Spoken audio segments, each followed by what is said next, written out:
Eh, Muy buenos días a todos. Muchas gracias a quienes están presentes en esta sala y también a quienes nos acompañan a través de las redes.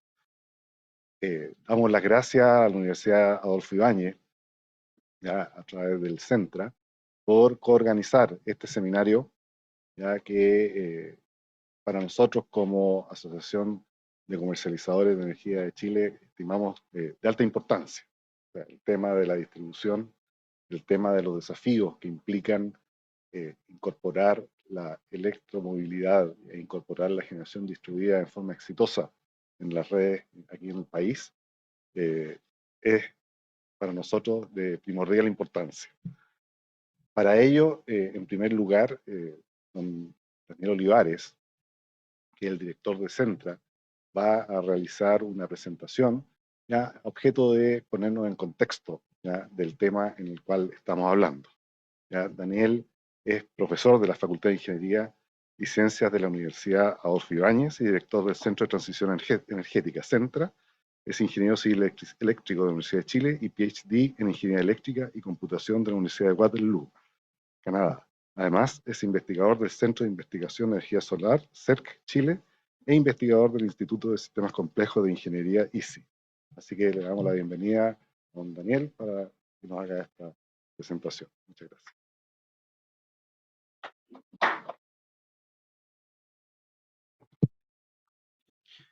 Bueno, bienvenidos todos, muchas gracias. El propósito de esta presentación es motivar un poco la discusión en el panel más adelante.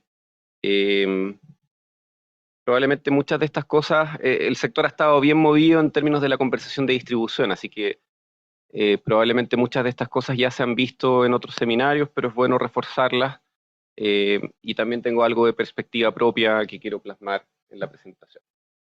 Entonces, primero siempre es bueno partir con la visión de futuro de la distribución eléctrica, porque si vamos a hablar de cambios necesarios, tenemos que entender por qué estos cambios son necesarios, cuáles son los procesos que están sucediendo en el sector que hacen necesaria una revisión de la regulación de la distribución. ¿Ya? Y para eso hay que poner una visión de futuro de la distribución eléctrica. Creo que ya está bastante acordado lo que va a ir ocurriendo en la distribución eléctrica, no solo por la proyección que uno puede hacer del desarrollo tecnológico, de los precios, del Estado en Chile, sino que de lo que está ocurriendo en otros países que típicamente son referentes de la evolución de los sistemas eléctricos en el mundo. Estoy hablando de California, Europa en general, varios países, Australia, donde esto ya está sucediendo con mayor fuerza. Entonces, lo primero que vamos a observar es una inundación de elementos de energía distribuidos, prácticamente en su totalidad en distribución, basados en recursos renovables variables, lo que va a introducir incertidumbre y variabilidad. Vamos a ver un nuevo rol y expectativas del consumidor también, un consumidor que ya no es solamente consumidor pasivo de electricidad, sino que tiene capacidad de gestión, capacidad de generación propia, y que eventualmente va a tener intereses por participar en instancias de mercado.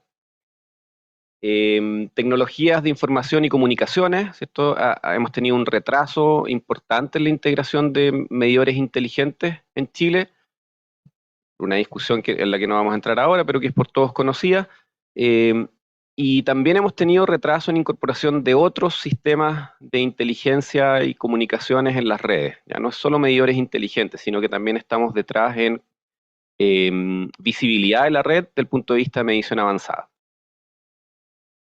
Vamos a observar también integración de la red eléctrica con otras infraestructuras, la más importante, la infraestructura de transporte, ¿cierto? Tenemos que ser capaces de coordinadamente ir desarrollando la distribución en función de los requerimientos de la infraestructura de transporte, por el hecho de que vamos avanzando fuertemente en la electromovilidad.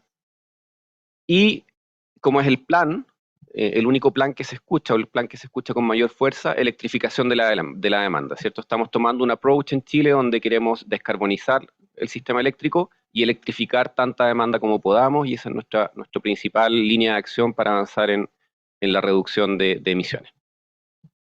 Es decir, vamos a tener un sistema con nuevas tecnologías y recursos en la red que tienen que ser administrados, vamos a tener necesidades de gestionar mayor variabilidad e incertidumbre en distribución también. Necesidad de nuevos productos y mercados para poder dar en el gusto con las necesidades de los consumidores, los nuevos consumidores, los prosumidores. Necesitamos actualizar esquemas de planificación, operación y control en función de los nuevos recursos. vamos a tener consumidores que van a tener mayores alternativas de suministro, queramos o no, avance la comercialización o no, vamos a tener usuarios con capacidad de poder traspasarse a un sistema de suministro propio, fuertemente basado en recursos propios. Y aumento en los volúmenes de información que tienen que ser minados, explotados para poder hacer una gestión más eficiente de los recursos. Es decir, un sistema que está muy lejano a la idea inicial que gatilló la regulación de la distribución, o cómo se entiende la distribución en la regulación actual, que es una red unidireccional y principalmente pasiva, donde los actores, los usuarios finales, los usuarios de la red son usuarios pasivos. Y tenemos cambios profundos en el horizonte que pueden estar a la vuelta de la esquina, ¿ya? Y esto se observa también en la experiencia internacional. Primero, tenemos estudios recientes que realizó el mismo Centra de la universidad, que analiza el potencial de Chile para integrar recursos distribuidos, ¿ya? Y el estudio concluye que cerca de 6 gigawatts de generación distribuida podrían integrarse en el muy corto plazo con muy baja inversión en adaptación de las redes. Esto solo desde el punto de vista de los requerimientos eléctricos que significan integrar recursos distribuidos. No estamos hablando de los requerimientos de infraestructura que significan, ¿cierto? No revisamos la capacidad de ciertas casas de soportar paneles en los techos, pero esto es un análisis solo desde el punto de vista eléctrico. Hay 6 gigawatts que podrían integrarse ya a las redes sin mayor inversión en adaptación de las redes de distribución. Esto significa cerca del 50% de la demanda punta del sistema eléctrico nacional. 50% de la demanda punta podría representar la generación distribuida que podríamos integrar en los techos de las casas. Esto es generación tipo net billing. Y esto al mismo tiempo, si esto se integra, abre la puerta a todo tipo de mejoras que no han sido evaluadas todavía. Por ejemplo, resiliencia del suministro eléctrico. ¿Qué podemos hacer desde el punto de vista de la resiliencia del suministro cuando tenemos los paneles y las baterías ubicadas en las mismas premisas del consumidor final? ¿Qué otras oportunidades de negocio aparecen para los usuarios? ¿Qué pasa con los usuarios que tienen techos más favorecidos, con orientación norte versus otras casas con orientación sur? ¿Cómo los hacemos conversar y que puedan establecer acuerdos que las hagan desarrollar la infraestructura de manera eficiente? Eso tampoco está incorporado en nuestra regulación. Y la otra avalancha que viene es la de los vehículos eléctricos. El precio de las baterías de litio cayó en un 88% del 2010 al 2022. El uso en vehículos eléctricos desde el mismo año creció en 3.000 veces. En China, de acuerdo a la Agencia Internacional de Energía, ya se alcanzó la paridad de precios del sticker price, el precio de venta del vehículo. Durante muchos años estuvimos hablando del total cost of ownership, ¿cierto? Cuánto costaba un vehículo comprarlo y después operarlo durante 5 años, y ahí los vehículos eléctricos representaban ahorros con respecto al de combustión interna por el ahorro en gasto de combustible. Ya ni siquiera tenemos que mirar esa métrica. Ahora basta con mirar el precio de venta, y en China ya, en varios segmentos, los vehículos alcanzaron esa paridad de precio.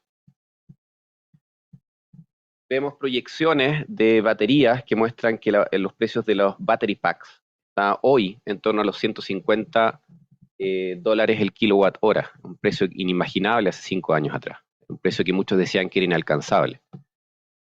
Y las proyecciones futuras dicen que al año 2030 podríamos estar bajo los $100 los battery packs, $100 el kilowatt hora, llegando cerca de los $50 el kilowatt hora. Desde el punto de vista del impacto que esto ha tenido en la industria de los vehículos eléctricos y las ventas de vehículos eléctricos ha sido muy significativo. Estos son datos de Bloomberg, que tienen ciertas diferencias con respecto a las proyecciones de la Agencia Internacional de Energía, pero muestran que entre el año 2025 y el año 2031, ya se va a alcanzar paridad de precio de venta de vehículos eléctricos en todos los segmentos. Vehículo pequeño, mediano, grande, SUV. En todos los segmentos los vehículos van a alcanzar paridad de precio. Desde ese instante, salvo aquellos que utilizan el vehículo para viajes de largo aliento, ¿cierto? Que usan varias centenas de kilómetros al día, la opción natural para los que usan el vehículo más en la ciudad, ¿cierto? Que recorren 50, 100 kilómetros al día, va a ser el vehículo eléctrico. ¿Y qué significa eso para Chile si eso ocurre? Bueno, veamos las cifras de venta de vehículos eléctricos del año 2022. El año 2022, que fue un año récord de venta de vehículos de combustión interna, ¿cierto? De todos los vehículos que se vendieron en Chile, se vendieron cerca de 426.000 nuevos vehículos. Si esos vehículos en 4 años más son todos eléctricos, estamos hablando que va a ingresar una carga al sistema de cerca de 4 gigawatts. ¿Ya? Si todos se pusieran a cargar a la misma hora, en el mismo periodo, tenemos un incremento de la demanda de 4 gigawatts. Obviamente hay ciertas coincidencias que hay que considerar, no todos cargan a la misma hora, pero a esto podríamos llegar en un año. 3 años haciendo lo mismo, 12 gigawatts. Recambiamos cerca de 1.300.000 vehículos y podemos llegar a 12 gigawatts de nueva demanda que hay que gestionar. Esto va a ocasionar todo tipo de problemas en las redes de distribución. Va a ocasionar saturación de los transformadores, problemas de voltaje, todo tipo de problemas que van a requerir nueva infraestructura y nuevos modelos de gestión de las redes de distribución. Pero por otro lado, como les mencionaba antes, también tenemos capacidad hoy de integrar 6 gigawatts, y esto sin considerar almacenamiento. Entonces, si sumamos los 6 gigawatts de generación distribuida que podríamos integrar ahora, y los acoplamos a los 4 gigawatts que podrían estar entrando al año en vehículos eléctricos, entonces podemos generar un match instantáneo entre generación y demanda en el mismo hogar o en el mismo vecindario.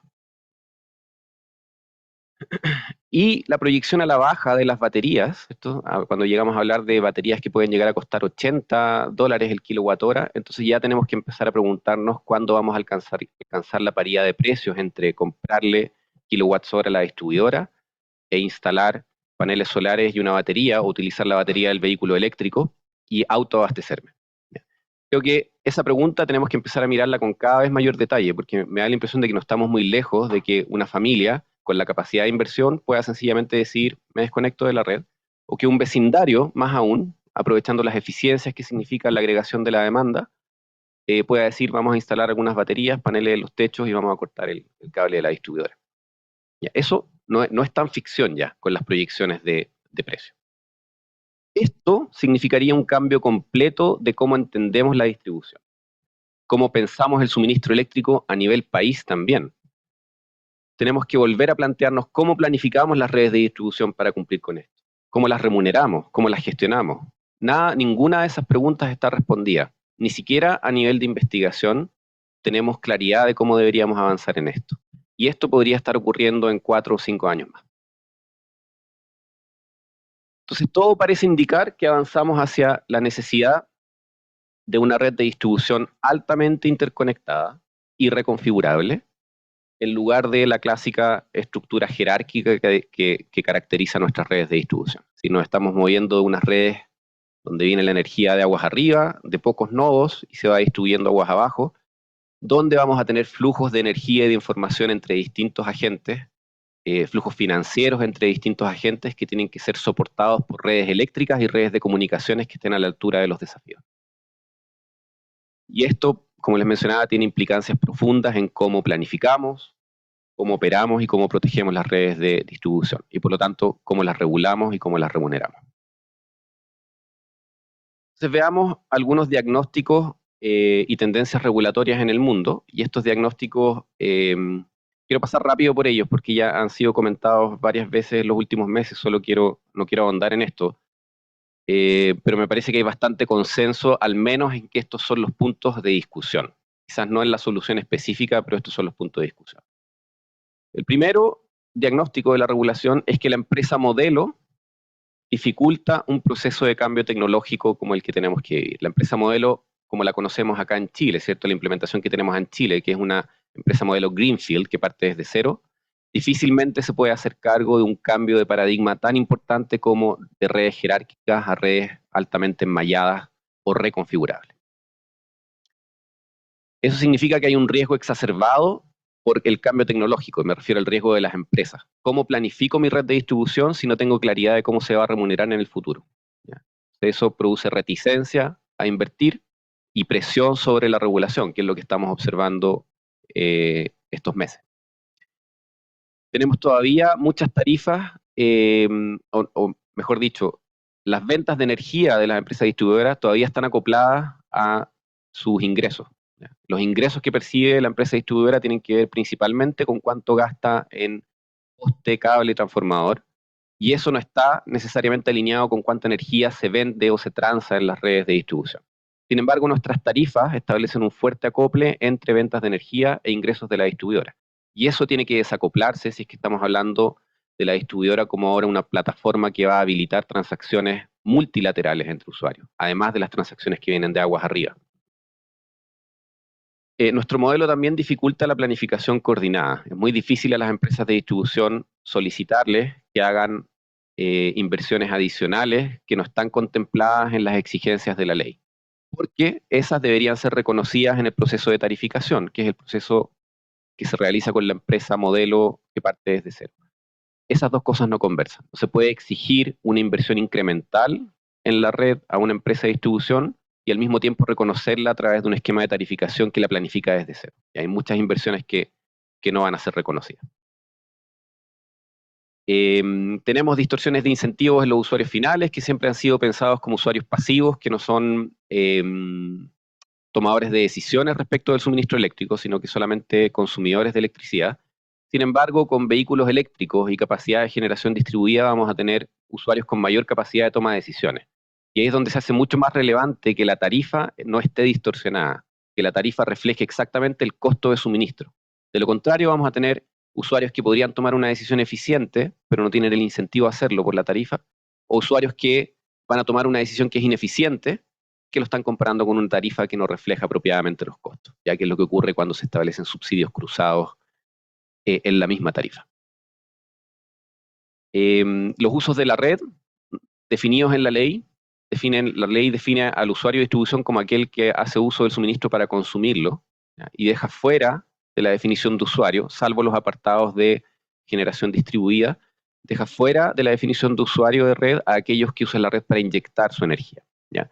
Y eso tiene un impacto en cómo la red debe planificarse eficientemente. No se considera aquellos usuarios que hacen uso de la red para inyectar energía. Y eso genera todo tipo de distorsiones para el desarrollo eficiente de la red.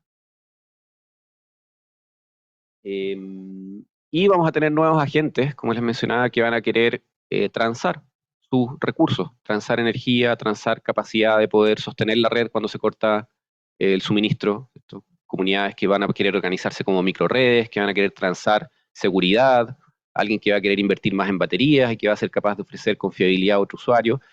La red actual y la forma que tenemos de regularla no habilita ese tipo de arreglos, salvo que una comunidad se aísle, ¿cierto? Y se presente frente al sistema como un cliente libre y aguas adentro haga sus arreglos, pero que es un arreglo un poquito más difícil de conseguir. Y cuando observamos qué está ocurriendo a nivel internacional, desde el punto de vista de las tendencias globales de cambio regulatorio, vemos que las preocupaciones que tenemos acá en Chile son las mismas que tienen y han tenido en otras regulaciones que han avanzado un poco más rápido.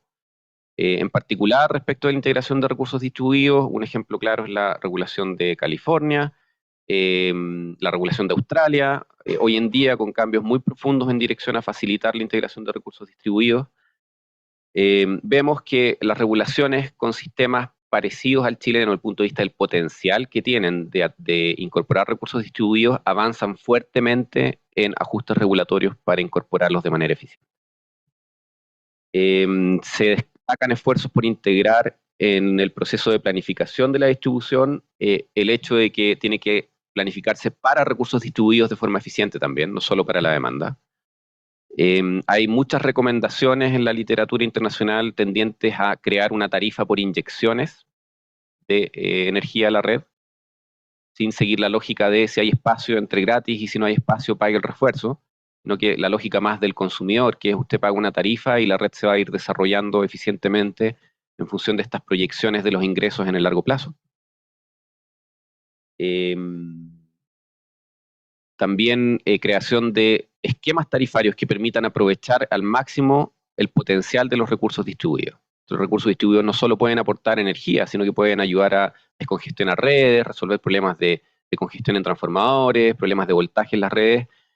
Yo diría que esos son un poquito reformas de segunda generación o incluso tercera generación, pero que ya se están avanzando en algunas partes como en Reino Unido, ¿cierto? De fomentar en la tarifa el hecho de que los recursos distribuidos se distribuyan su consumo y su generación a lo largo del día de una manera que sea eficiente para la red.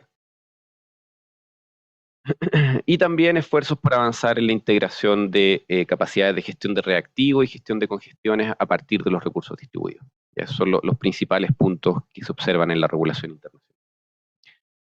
Y en Chile también tenemos listas de propuestas. Podríamos armar unas tremendas listas de propuestas con lo que se ha discutido desde el año 2018 en cuanto a distribución. Tenemos estudios, partiendo por estudio de la UC, para el Ministerio de Energía, estudio del Instituto de Sistemas Complejos, Complejo de Ingeniería para el Ministerio de Energía, estudios de asociaciones gremiales, estudios independientes de universidades, y todos ellos, inclusive algunos trabajos de generación de acuerdos que han realizado últimamente, que se presentaron en el último seminario del Senado, avanzan en una dirección que ya está un poquito convergiendo.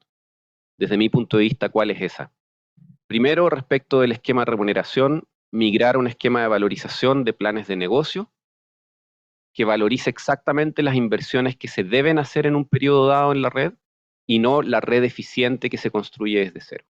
Es un esquema de valorización de horas incrementales y que trabaja con un esquema de capitalización y depreciación de los activos de la red.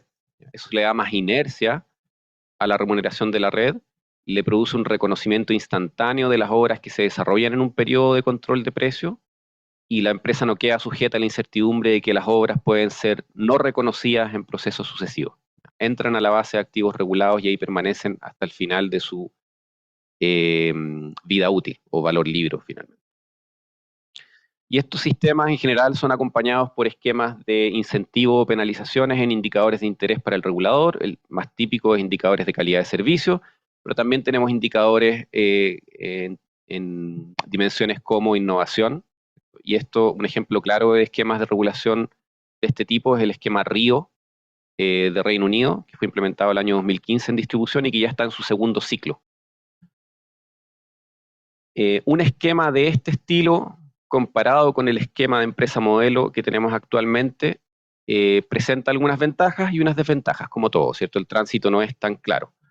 Del punto de vista de la complejidad de implementación, claramente es un esquema que es más complejo de implementar respecto del esquema de empresa modelo. Es un esquema que requiere que quien realiza el estudio de valorización tenga mayor visibilidad sobre los activos reales de la red y no pueda sencillamente abstraerse de ellos, borrar la red y construirla desde cero, que es lo que se hace ahora. Desde el punto de vista de la carga del regulador, también requiere una carga un poquito más elevada del regulador, tiene que estar observando lo que hace la red dentro de cada periodo, porque hay algunos factores de ajuste de la remuneración de las redes que tienen que ver con el desempeño de la empresa. Ya eso es algo que el regulador no tiene que hacer en el esquema actual de empresa modelo, no necesita observar a la red de distribución. Del punto de vista del riesgo a los ingresos, que es una de las principales ventajas de este modelo en entornos de cambio tecnológico profundo, reduce el riesgo a los ingresos de la empresa de distribución. Reduce el riesgo a los ingresos que se ve exacerbado por el hecho del cambio tecnológico. O sea, una especie de neteo de riesgo a los ingresos con respecto al riesgo clásico al que están expuestas las empresas de distribución. Complejidad para los agentes, de mi punto de vista, es más bien neutral, no es un cambio de complejidad para los agentes del sector. Y facilita enormemente la planificación coordinada, porque ya que vamos a generar planes de negocio y ponernos de acuerdo en planes de negocio de las empresas, cuáles son las inversiones que tienen que hacer en los próximos 4, 5, 8 años, y esas inversiones van a ingresar a la base de activos regulados, entonces ahora sí podemos generar un proceso de planificación coordinada que se ve reflejado directamente en la remuneración, en el plan de negocio y la remuneración de la empresa, ¿ya? Que no queda después sujeto a la incertidumbre del ejercicio consecutivo de empresa modelo cada 4 años. Desde el punto de vista de la tarificación, hay propuestas tendientes. Lo primero que hay que hacer en tarificación es renovar el esfuerzo por integrar medidores inteligentes. Es muy poco lo que podemos hacer en esquemas de tarificación avanzados si no tenemos esquemas de medición inteligente en todos los usuarios. Una vez que tengamos eso, entonces tenemos que avanzar en la implementación de tarifas que reflejen de mejor forma el costo de provisión del servicio de distribución, que está asociado totalmente a la potencia punta coincidente en distribución. El costo de la distribución no está asociado a cuántos kilowatt hora consumo, está asociado a cuántos kilowatt consumo cuando todos en la red de distribución estamos consumiendo el máximo en conjunto. Eliminar gradualmente los subsidios cruzados que existen en la distribución, porque pueden ser, es decir, hay algunos subsidios cruzados que son beneficiosos, ¿cierto? Que apuntan a una transferencia de usuarios de mayores recursos, usuarios de menores recursos. Eso típicamente está implícito en la tarifa volumétrica BT1 que tiene la mayoría de los clientes residenciales. Sin embargo, eso hace que los usuarios que tienen capacidad, que van a tener antes capacidad de compra de vehículos eléctricos, de instalación de paneles en los techos, tomen decisiones mirando una tarifa que es más elevada que la que realmente deberían recibir. Entonces van a tomar decisiones que eventualmente son ineficientes. ¿Ya? O van a salirse del sistema, van a empezar a sobrecargar a aquellos usuarios que se van quedando adentro, que en general van a ser los usuarios de cada vez menores recursos, que en general toman más tiempo en adoptar soluciones tecnológicas como paneles solares y vehículos eléctricos. Sin embargo, es necesario obviamente reponer estos subsidios. Si son necesarios subsidios cruzados, es necesario reponerlos. Pero es necesario reponerlos de una forma que no alteren la tarifa. Y eso normalmente se hace como un cargo o un abono fijo en la tarifa que no tiene que ver con el consumo. Es un cargo fijo en la cuenta de la electricidad, no asociado al consumo por kilowatt hora, que es el que produce estos desincentivos. Y para usuarios que realizan inyecciones a la red, la propuesta es bien clara. Olvidémonos ya de esta lógica de ir preguntando y financiando las obras nuevas cada vez que generación distribuida entra. Y vamos a observar una inundación de las redes de distribución con generación distribuida. Entonces, ok, empecemos a planificar de forma eficiente ahora esta nueva necesidad de los usuarios también. Hagamos que las empresas de distribución tengan esto como uno de sus requerimientos, que se vea reflejado en su tarifa, en su ingreso, quiero decir, y que la tarifa sea análoga a la tarifa que reciben los usuarios que consumen electricidad, es decir, pesos por kilowatt punta, básicamente. Respecto de nuevas tecnologías en distribución y recursos distribuidos, el principal cambio regulatorio, desde mi perspectiva, es cambiar la definición del usuario de distribución. Incorporar dentro del usuario de distribución a aquel que hace uso de la red para inyectar electricidad también. Eso debería gatillar una serie de cambios aguas abajo. Desde el hecho de que la red se tiene que planificar eficientemente para esos usuarios también, desde el hecho de que esos usuarios también tienen que participar en la remuneración de la red y que la remuneración total de la red tiene que ser consistente con una red que es eficiente tanto para los consumos como para las inyecciones.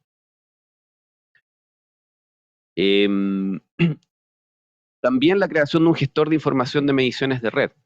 Si vamos a empezar a tener usuarios con capacidad de decisión, usuarios con capacidad de inversión en activos de almacenamiento, en activos de generación, usuarios que van a querer transar esto en mercados locales eventualmente.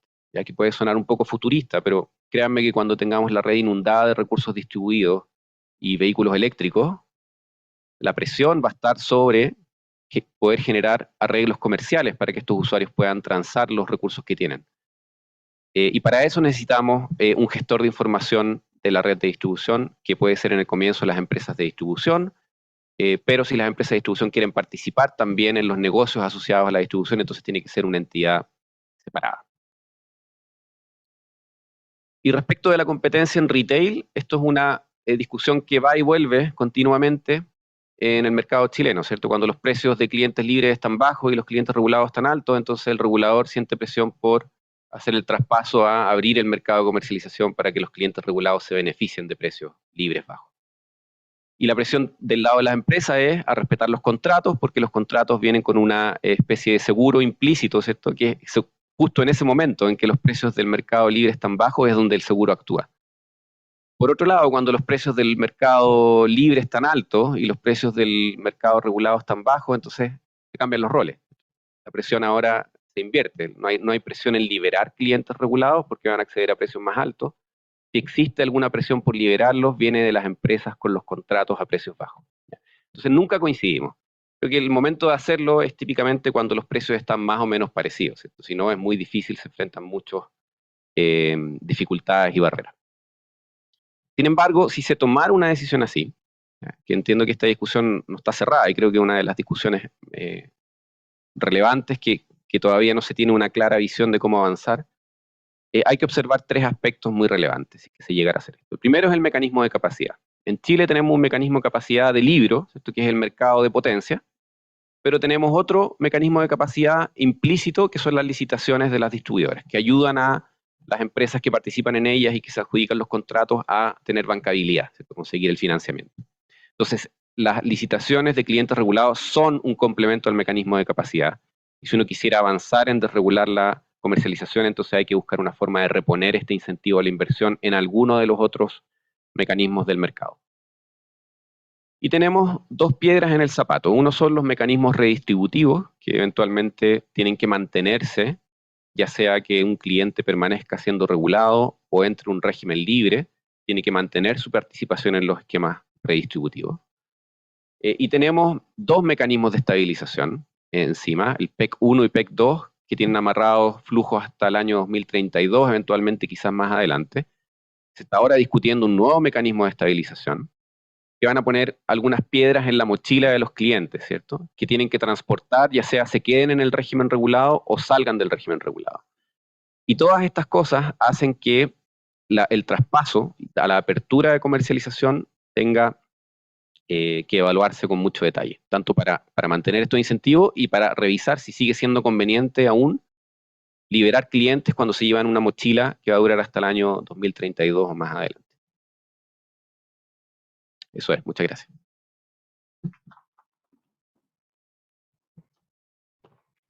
Entonces ahora los dejo con Eduardo Andrade, que va a conducir el panel de discusión.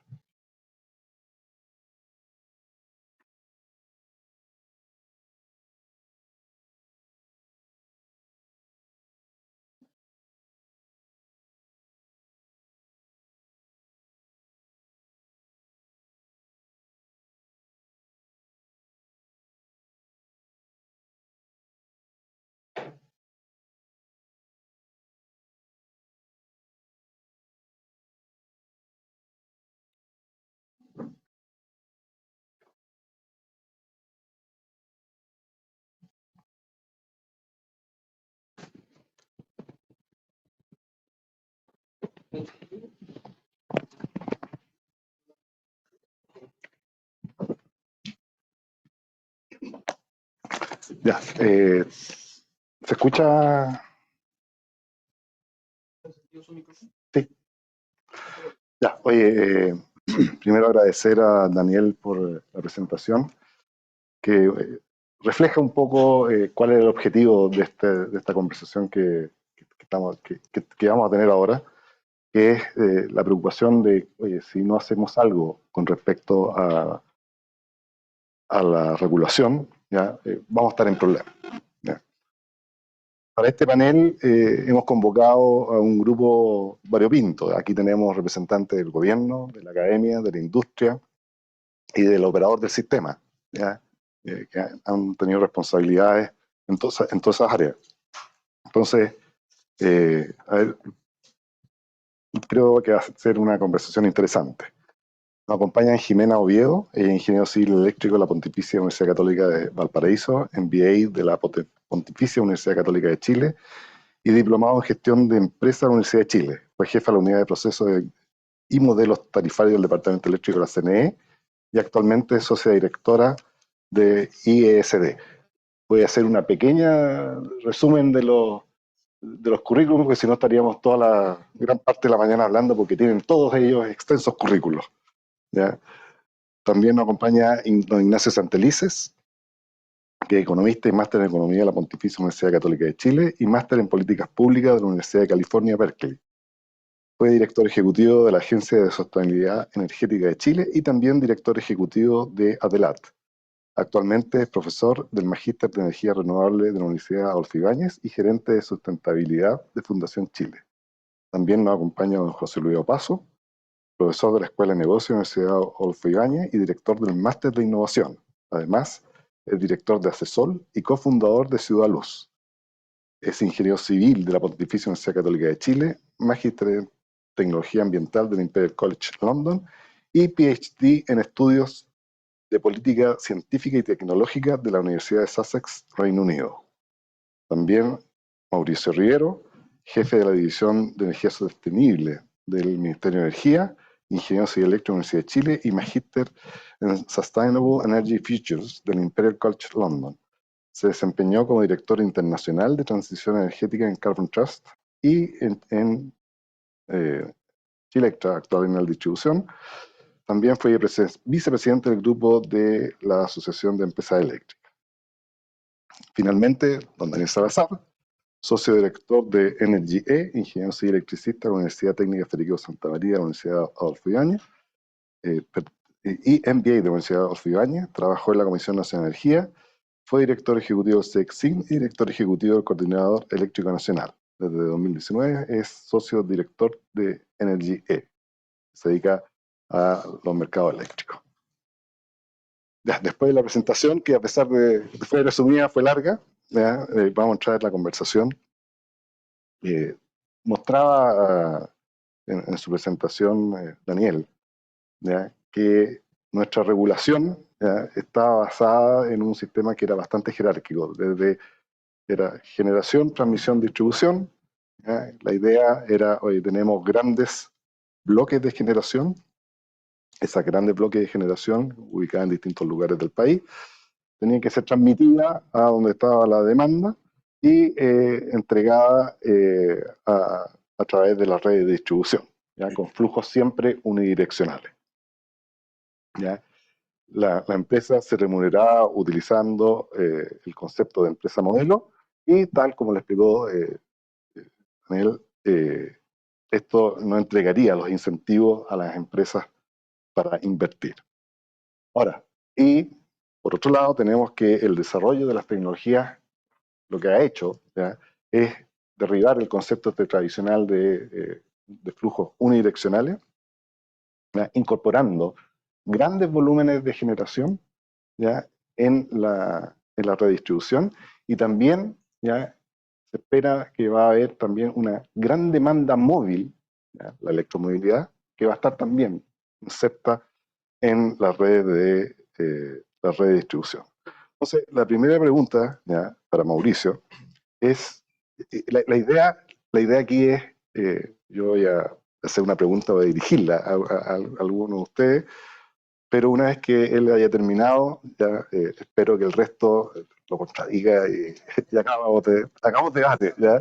Acabamos debate, ¿ya? Aquí, en mi opinión personal, ¿ya? Es que en la distribución vamos a tener problemas. Lo que hoy día tenemos, lo que tenemos conceptualmente como distribución, vamos a tener problemas, ¿ya? Y yo he asistido, al igual que probablemente muchos de ustedes, a muchos seminarios ¿ya? Sobre distribución, ¿ya? Y todos hablan, en general, mira, sí, vamos a tener la electromovilidad, vamos a tener la generación distribuida, qué maravilla, pero si seguimos como estamos, ¿qué nos va a pasar? ¿Ya? Un poquito, yo creo que esa es la idea que tenemos en esta conversación. Entonces, la primera pregunta dirigida a Mauricio dice, si no modernizamos nuestra regulación, ¿podemos cumplir efectivamente el objetivo de descarbonizar la red? ¿Ya? ¿Tienen las empresas de distribución incentivos para promover la eficiencia energética?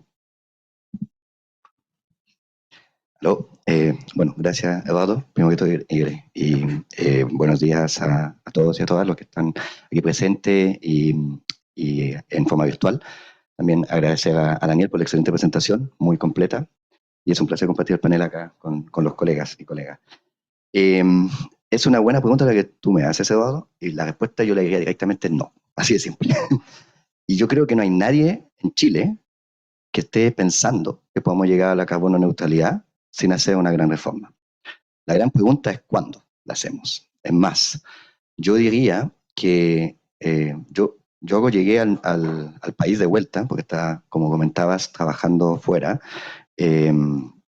estos mismos temas, con distintos gobiernos a nivel de consultoría y básicamente a nivel global se está viviendo esta transición desde un sistema eléctrico tradicional, principalmente desde todo el flujo viene de la generación hacia la distribución, ¿no es cierto?, donde la gran problemática es la transformación de la generación hacia energía limpia y la red de transmisión suficiente para poder abastecer con eso, y que de a poquitito, en realidad los países que han podido avanzar en forma mucho más decidida en energía renovable han entendido que tienen que empezar a cambiar el switch y que el sistema eléctrico tiene que empezar a pensarse desde abajo, que la parte de la distribución puede ser incluso la pieza fundamental.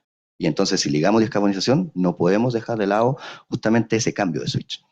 Y eso, como te digo, yo lo veo lo veía a nivel global, y al llegar al país y desde los 3 meses que he estado acá, en todos los focos también que he participado de distribución, y también que he estado, y que anteriormente, estando desde afuera, escuchaba en forma virtual de la discusión que se estaba dando acá en el país, en el gobierno anterior, por ejemplo, y la misma mesa que nosotros levantamos en julio, creo que inició la mesa de eficiencia energética y descarbonización de la demanda residencial, que tiene como foco precisamente en entender cómo podemos llegar a la descarbonización hasta el usuario final.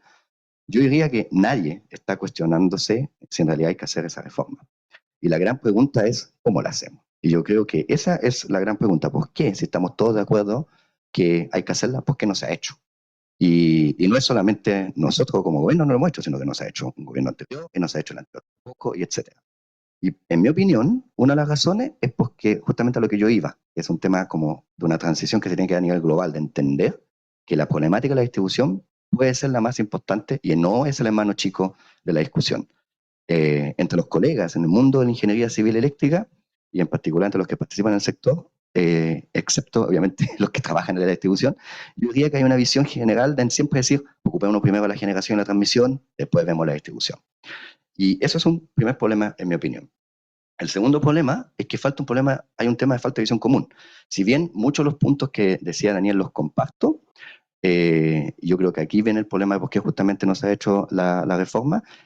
No basta con solamente decir cambiamos la forma como se remuneran los fierros de distribución, sino que el problema de fondo acá es que tenemos una tarifa donde un componente muy pequeño de distribución que tiene que subir, y que tiene que subir en forma considerable, pero no sabemos cuánto tiene que subir. Sabemos que tiene que subir, pero no sabemos cuánto, pero al momento de subir, va a subir la tarifa a las personas, y eso es un problema complejo.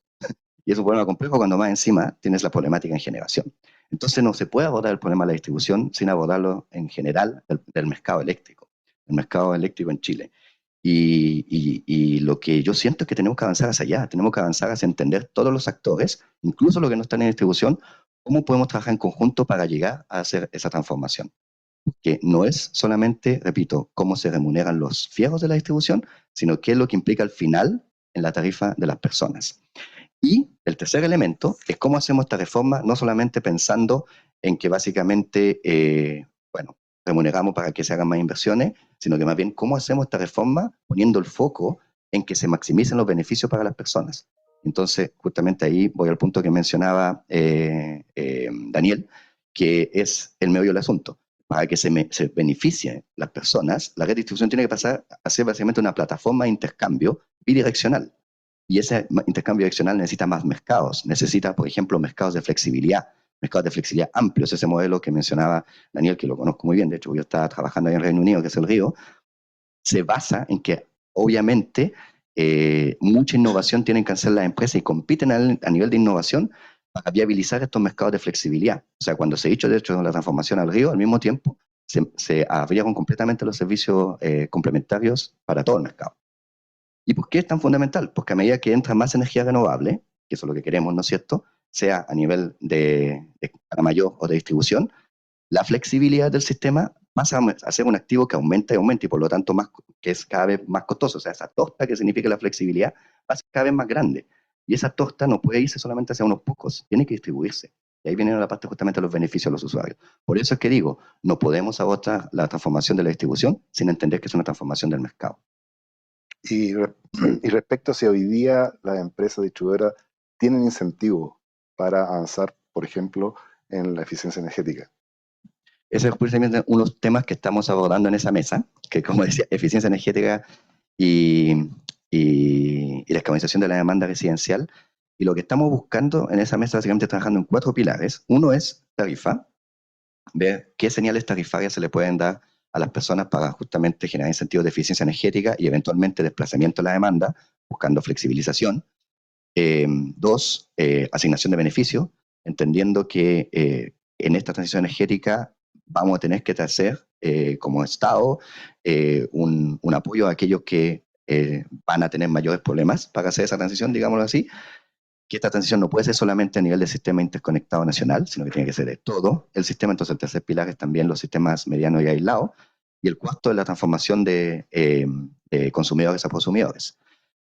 Y lo que buscamos, y estamos trabajando arduamente en eso, es llegar antes de fin de año a algunas soluciones que hoy día, y precisamente en un trabajo ojalá mucho más de visión común, más que cómo ver como cada actor cómo va en la discusión, sino cómo buscamos un beneficio común para todos, soluciones de corto plazo que puedan generar precisamente esos incentivos que tú mencionas y entender cuáles son las líneas de grande plazo y cómo, de largo plazo y cómo las abordamos, siendo una, eventualmente, efectivamente esa discusión. Que de hecho, y aquí quiero parafrasear a nuestro ministro, hace unas 2 o 3 semanas, en el Congreso Nacional, aquí en Santiago, hubo, ¿no es cierto?, un seminario que se llamaba Hacia la Gran Reforma de la Distribución, estaba todo el sector, y nuevamente, nadie cuestionó que hay que hacer la reforma, pero la pregunta es, ¿cuál es el momento oportuno para hacerla? En este momento, ahora en este momento preciso, nuevamente estamos desgraciadamente enfrentando unos incendios del mercado eléctrico que nuevamente nos obligan a estar marchando como corto plazo, pero tenemos que pensar a la gran transformación, que repito, no es solamente la distribución, es repensar el mercado en su conjunto. Muchas gracias, Mauricio. Me gustaría que continuara Ignacio ahí respondiendo, o si quiere aclarar algo. Pero a mí me gustaría puntualizar que tú has señalado el cuándo, ¿ya? Y por otro lado, en la presentación, Daniel ha indicado, mira, vamos a tener en un plazo no mayor de 4 o 5 años, todas estas contingencias, para no ponerle un nombre más, un adjetivo calificativo un poquito peor. Vamos a tener todas estas contingencias en el sistema 4 o 5 años más. Sabemos que un cambio de legislación es lento y doloroso, e implementarlo también va a requerir tiempo. Entonces, eso me lleva a mí a pensar, oye, si estamos en 5 años, voy a ponerme en extremo más largo, vamos a tener las contingencias encima, ya estamos tarde. ¿Ya? Entonces, ya deberíamos estar empezando esta discusión. ¿Ya? No, es un comentario para que el resto lo tome. Ignacio. Ya, yo creo que, o sea, estoy muy de acuerdo con todo lo que dijo Mauricio y también con la intervención de Daniel. Yo siento que es urgente dar una visión bien integral y probablemente voy a salir solo de la distribución, a cómo enfrentamos desde el punto de vista de la demanda, del consumo, la transición energética. ¿Y por qué digo que tratemos de darle esta mirada integral? Para que no nos pase lo que nos pasó con el lado de la oferta, que hoy día estamos parchando, y parchando, y parchando, y parchando, porque no hubo un pensamiento completo y holístico de los desafíos. Entonces, y de hecho todos estos temas son nuevos. Sí, yo me acuerdo cuando yo estaba en el Ministerio 2014, conversamos con la distribuidora sobre el desacople y meterles programas de eficiencia energética, y en esa época era un escándalo querer hacer algo así, y hoy día lo único que querrían es tener esto, y estoy hablando de hace menos de 10 años. Entonces ha cambiado mucho el escenario. ¿Y por qué digo que tenemos que tener una visión bien integral? Porque no es solo la distribución. ¿Qué va a pasar con la comercialización? ¿Qué va a pasar con la generación distribuida? El modelo de generación distribuida con la normativa actual no da para masificarla. Está súper bien cuando tenemos 15.000 proyectos en Chile, pero cuando tengamos 200.000 en Santiago, como va a pasar, vamos a tener un nivel de subsidios cruzados en el uso de las redes que es brutal. Y entonces tenemos que hacernos cargo de la generación distribuida. Queremos avanzar también en los temas de agregación de demanda, que por lo menos en la experiencia en Estados Unidos ya llevan 20 años trabajando en eso. Más allá de la comercialización, que también es un tema que hay que discutir. Entonces, ¿viene alguna segunda reforma a la eficiencia energética a propósito de la electrificación? Yo creo que hay que darle esa mirada como bien global, y los procesos son largos. Entonces, yo creo que es oportuno y qué bueno que están con estas mesas, porque armar una ley como esta va a tomar 5 años, entre las discusiones y todo, y después tramitarla serán 3, 4 años más. Entonces, hablando de una década, y después la implementación van a ser 2 periodos tarifarios más. Entonces, estamos hablando de 15 años, 16 años, y ya estamos llegando al 2050. 2040, 2040 y tanto. Entonces, tenemos que partir desde ya con todo esto. Es súper importante. O sea, estamos más complicados de lo que yo pensaba. Y lo otro, solo agregar una cosa. ¿Quién se remunera esto? ¿Sí? Ahí viene la gran pregunta, ¿quién lo paga? Entonces, lo dijo Daniel, si el negocio de la distribuidora es un negocio de costos fijos. ¿Ya? El 90% son costos fijos, son fierros. ¿Ya? Y vamos a tener un aumento bien importante de la demanda. Entonces, uno podría de partida pensar si vamos a vender más kilowatt-horas, entonces podemos dividir este costo fijo entre más kilowatt-horas y entonces el impacto de la tarifa no va a ser tan alto. Entonces, ahí tenemos un problema de temporalidad, porque todavía no tenemos este aumento importante en la demanda, pero lo vamos a tener en 15 años. Entonces, para cuando estas cosas empiecen a regir. Entonces, por eso es que es oportuno empezar a tener estas discusiones y estas proyecciones. Y lo segundo es, bueno, quien pague, quien usa también. Aquí, lo dijo Daniel, se va a generar mucha información valiosa para muchos actores, para los agregadores, para los comercializadores. Bueno, que esa información se pague y que esa información permita el pago de esa información, remunerar la red. Van a aparecer modelos de negocio nuevos. Bueno, que quienes están haciendo esos modelos de negocio también paguen la red. Entonces, tratar no solamente de tirarle todo al consumidor, sino que también distribuirlo y ver dónde está la oportunidad de negocio y quienes están haciendo negocio a partir de toda esta modernización también paguen algo. Tiene que ser parte de la discusión. Jimena. Bueno, muchas gracias por la invitación. Yo también estoy súper de acuerdo con lo que dijo Mauricio. Lo único que en el fondo creo que es preocupante en esta discusión, que lo dijo Daniel en su presentación, es que podemos llegar a un punto que las personas se pueden querer desconectar del sistema. Y yo lo encuentro grave porque se traduce en quién se está quedando con los beneficios entonces que se están generando en el sistema, porque si es más barato autoabastecerse, en el fondo que entiendo tengo menos economías de escala que ocupar el sistema, hay un traspaso de beneficios al cliente final que no se está utilizando. Y yo creo que ese es el problema que tenemos hoy día en el corto plazo. ¿Cómo hacemos finalmente que la descarbonización, que la integración de recursos energéticos distribuidos, que los agregadores de demanda, que a lo mejor la inclusión de los comercializadores, sistemas de almacenamiento, y el desarrollo del sistema beneficie y tenga traspaso también de esos beneficios hacia los clientes en términos económicos? Entendemos que la descarbonización va a tener beneficios en términos de salud. Hoy día estaba leyendo un artículo que decía que las ciudades de Chile son las más contaminadas de Latinoamérica. Entonces hay un beneficio en la descarbonización, hay un beneficio en electrificar la demanda, hay un beneficio en la incorporación de la electromovilidad en términos de salud, y a lo mejor esa ecuación también, o sea, esos beneficios tenemos que ver cómo los incorporamos en la ecuación, pero hoy día creo que tenemos que, en este análisis de modernizar el segmento de distribución, ver cómo toda la cadena de valor para llegar finalmente hacia el usuario podemos hacer que sea más competitivo, que sea más eficiente y que los usuarios tengan beneficio de ello, beneficio económico finalmente.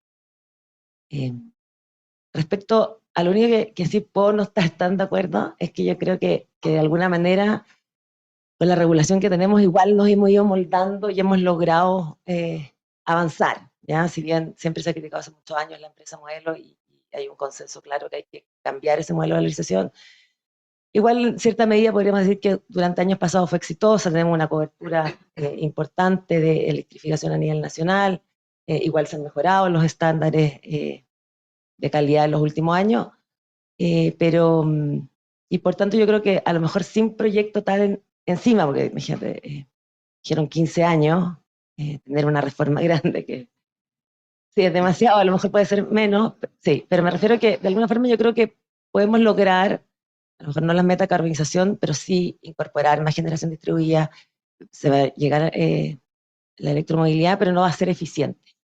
Finalmente, ¿qué es lo que ha pasado hoy día? Un poco con la integración de la generación distribuida, que dado que no hay una planificación de la red, no hay un uso eficiente de los recursos. El que llega primero ocupa los recursos disponibles, quien paga, hay incertidumbre por parte de la empresa distribuidora. Entonces, la reforma yo creo que facilitaría e impulsaría esta integración. Sorry. Gracias, 1.000.000 de gracias por la invitación a conversar de estas cosas. En mi caso, el día vengo en representación de CESOL también, entonces voy a dar un poco la visión desde el lado de las tecnologías que pueden aportar, ¿vale? Yo, estando muy de acuerdo con lo que se ha presentado, con los planteamientos que se hacen desde la autoridad, del ministerio, yo junto con ser muy crítico del proceso en que estamos, lo veo como una gran oportunidad, ¿ya? Lo primero es decir que si bien hemos dicho que cumplimos o hemos pasado por el primer tiempo de la transición energética, yo creo que en realidad no hemos hecho, o ese proceso de transformación no ha sido lo suficientemente profundo para llamarlo una transición energética, ¿ya? Hemos hecho una pequeña optimización técnico-económica que ha permitido la penetración profunda de energías renovables en la matriz de generación. Eso es lo que hemos hecho. No ha habido una transición. La transición responde a un cambio profundo en la manera en cómo hacemos las cosas. Aquí es más conveniente generar con viento y generar con sol. Por eso es que tenemos el nivel de penetración que tenemos de energías renovables variables hoy día en la matriz eléctrica. No ha habido un cambio en los actores, a pesar que hay más competencia. No ha habido un gran cambio en los modelos de negocio del sistema eléctrico. Y en el segundo tiempo de la transición tenemos que entrar en la profundidad que implica. Y por eso es tan complejo, como decía Mauricio, porque aborda dimensiones que son mucho más complejas. Los diseños de los mercados, la participación de nuevos actores, los roles del consumo, los roles de política, etc. ¿Ya? Entonces estoy muy de acuerdo que es el tiempo, el minuto, y hay una necesidad urgente de abordar un proceso de transformación importante en el sector, pero yo creo que la gran reforma de la distribución no es la única respuesta. En general la literatura lo que indica es que son los mix de políticas los que aportan a gatillar procesos de transformación profunda. Entonces yo creo que aquí lo que tenemos que abordar es un set de reformas en distintos sectores que permitan ir construyendo. Es evidente que la reforma de la regulación de la distribución eléctrica es como el centro, ¿ya? Porque es lo que permitió estructurar el sector y permitirnos todos los avances. Por eso digo lo mío como una oportunidad, porque hemos sido muy exitosos en Chile en cumplir con los objetivos que nos planteamos hace 40 años, ¿sí? Lo que queríamos hacer con la estructuración de la distribución eléctrica como la conocemos desde los 80 fue cumplir un objetivo específico que era el de dar acceso a la energía al país, fomentar el desarrollo económico, la industrialización o llegar con electricidad al sector industrial, al sector residencial, etcétera, ¿sí? Y fuimos exitosos en cumplir metas de acceso a la energía, fuimos exitosos en tener un mercado eficiente, etcétera. Y eso definió la estructura de un mercado como lo conocemos hoy día, un monopolio natural, que evidentemente en el contexto en que estamos es lo menos natural que puede existir, porque existe un contexto diferente de tecnologías disponibles, de rol de las personas, de los usuarios, de los actores del mercado. ¿Sí? Y hoy día lo que es bueno, y por eso digo lo veo como una oportunidad, es que estamos claros que el objetivo es distinto, y el objetivo es alcanzar la descarbonización. La transformación, la transición energética responde a ese objetivo de política pública. Y el set de políticas tiene que ir orientándose y direccionándose hacia ese objetivo. ¿Tenemos que hacer una reforma profunda de la distribución eléctrica? Sí, pero como dice Ignacio, va a tomar tanto tiempo que tenemos que ir en el mismo tiempo haciendo transformaciones que permitan ir empujando esto. Entonces, pedirle a una gran reforma de la distribución eléctrica que se haga cargo de la electromovilidad, de los recursos distribuidos, de la eficiencia energética, etcétera, es ser un poco, yo creo, naïf. Y tenemos que ir avanzando en un set de políticas que van, por ejemplo, de la mano de cosas que puede hacer desde el punto de vista de la política el ministerio, la creación de políticas de medios distribuidos, la generación de políticas concretas con sistemas de incentivo, etcétera, para la electromovilidad, y después tenemos todo el set de paquetes legislativos, la ley de, ¿sí? Entonces creo que hay que ir avanzando en ese sentido y tener un entendimiento primero del objetivo y después de los sets de transformaciones que tenemos que ir haciendo que vayan empujándonos y reorientándonos hacia ese objetivo final. Me gustaría si pudieras profundizar, porque tú has señalado que es necesario no solamente avanzar en una modificación de la ley en lo que respecta a distribución, sino que también avanzar en otras políticas. Pero finalmente, el avanzar en otras políticas no implica al final de ello cambios regulatorios, porque podemos tener políticas. Tenemos, por ejemplo, hoy día la política energética de energía, ¿ya? Política energética nacional, ¿ya? Como energía de 50 con su actualización. Exactamente, tenemos eso, ¿ya? Pero finalmente estos son los grandes delineamientos que tienen que en algún momento... y tienen bajadas concretas. Exacto. Sí, exactamente. Por ejemplo, tenemos un objetivo dentro de la política energética de participación de renovables en la generación eléctrica. Y eso se ha ido complementando con leyes específicas, la ley 1025, la ley 2020, etcétera, que fueron avanzando en eso y hoy día tenemos también en discusión en el Congreso la ley de cuotas, Tenemos la ley de transición energética, que más bien es una ley de transmisión y se hace cargo de cosas muy puntuales, y pudiésemos abordar en la ley de transición energética un paquete de medidas que también incluyen elementos de la distribución eléctrica, de los recursos distribuidos. Entonces se van transformando la cosa más macro, paraguas, con las bajadas concretas de instrumentos de política, una política sobre algo, y eso se transforma en un instrumento legal, en un proyecto de ley que se transforma en una ley sobre algo. Y esos son esos mix de política que también van acompañados de elementos que crean incentivos, etc. Mira, es interesante el planteamiento. Me preocupa lo que pasó con la ley de portabilidad, en que la ley de portabilidad era atacar uno de los problemas que se estaban visualizando, y la respuesta general, la respuesta política general fue: no, mira, no queremos ver compartimentalización. Sí, separar el compartimento. No queremos ver compartimento en la ley, sino que queremos ver un en general. ¿Ya? Entonces, ¿no sería un poco lo que estás planteando? Yo creo que hay que avanzar en las áreas donde sí existen grandes consensos. Hay consensos en que hay que hacer transformaciones, que hay que avanzar en la penetración en el recurso energético distribuido. Hay consenso en un fomento de la electromovilidad. Hay consenso respecto a cómo recuperamos los fierros. ¿Sí? Hay consenso en que tenemos que reflejar de mejor manera el costo del suministro en las tarifas. Ir avanzando en esas cosas. Yo creo que hay espacios de consenso para poder abordar esa gran reforma, porque va a ocurrir, como dice Ignacio, en un tiempo más. Entonces, vamos a volver a tener un proceso de desarrollo, un proyecto de ley que va a entrar al Congreso, que no va a tener tramitación fácil, y vamos a demorarnos algunos años. En el intertanto podemos ir avanzando con otras cosas que son concretas. No sé si tú quieres, Daniel, agregar algo más, pero... si tienes mucho que agregar, entonces... Sí, bueno, tengo la fortuna de ser el último de esta primera ronda, y lo primero es decir que, a propósito de la pregunta de Eduardo, yo no tengo dudas que el sector eléctrico va a avanzar rápido y va a ser el primero en alcanzar las metas que están propuestas. Eso no es el net zero, y con dificultades, con problemas, con pausas, capaz que retroceso en algún minuto. Lo que va a ocurrir durante la próxima o subsiguiente década nos va a llevar a esa meta. ¿Y por qué? Básicamente porque hay capacidades profesionales, porque hay capacidades financieras también, y porque es un sector regulado con pocos actores. Entonces es una conversación que se puede conducir, es un proceso que, pese a su pausa, pruebas y errores, va a ir avanzando y se va a ir profundizando. Por lo tanto, el sector eléctrico, que es el responsable del 30% de las emisiones, ¿ya? Entonces, ¿qué pasa con el 70%? Y ahí veo que está la conversación del segmento de distribución. No se juega la descarbonización del sector eléctrico en el segmento de distribución, ¿ya? Se juega arriba, se juega en el mercado de generación, básicamente. Entonces, el 30%, con desviaciones, con problemáticas que no están resueltas para nada hoy en día, ese proceso va a avanzar, está en curso, y ya veremos qué curso toma. Ahora, vamos a la distribución. Yo creo que el panorama no es alentador. Lo que plantea Daniel lo compartimos mayoritariamente.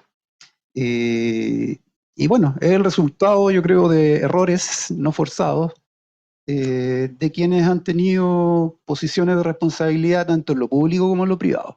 Aquí hay autoridades que no han dado señales correctas, y hay una industria que en el pasado resistió cambios y que se encargó de que transcurrieran décadas, años y décadas sin tocar, sin mover este modelo.